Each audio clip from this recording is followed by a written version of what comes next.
tufanye zoezi hapa tuone kama kuna mtu atapotelewa na nyeti. Simamisha wanaume hapa. Hivi nyinyi kwa nini msiokoe hili taifa? Wangapi wanaamini kwamba nyeti zinapotea ukishikwa bega? Wangapi hawaamini? Haya wanaume songa hapa. Mgairi ukato twende chini. Mimi nishachoka hii nchi. Hii nchi bwana, usipofanya mambo kwa vitendo, haya wanaume kushikana mabega, alafu mtoe hapa nani nyeti zimepotea. Njoo wanaume njoo.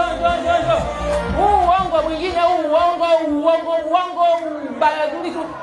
Haya wanaume shikaneni mabega. Haya ongoza afande. Nani anaongoza? Nani Juma ongoza. Maafande mbona mnyinyi haite mnafanya nyinyi wanaume? DC njoo tushikane mabega. Diwani njoo tushikane mabega. Mimi la mpaka mkanielewa. Haya njoo nani ashikane mabega? Njooni mtuambie kwamba mkishika mabega nyeti zinapotea. Mimi ni daktari wa binadamu nikachungulie nione. Njoo. Nyie huko ndio mnayehukumisha uongo.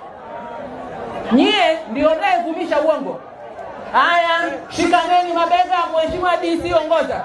Wanaume wanashikana mabega kuonyesha ni uongo uliokubuhu.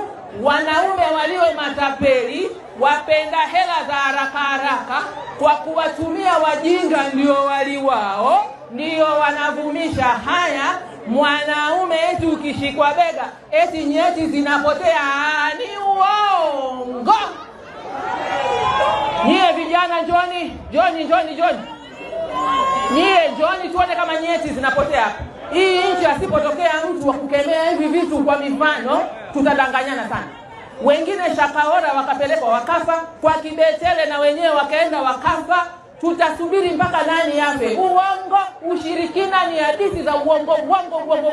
Mimi ndo wangeliloga wa kwanza ninavyowafuatilia.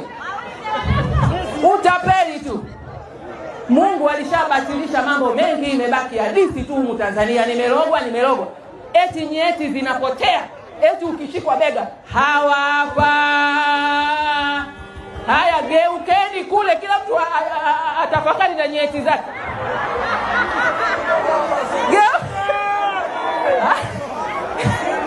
Haya njoni. Jamani nani nyeti zipo hazipo?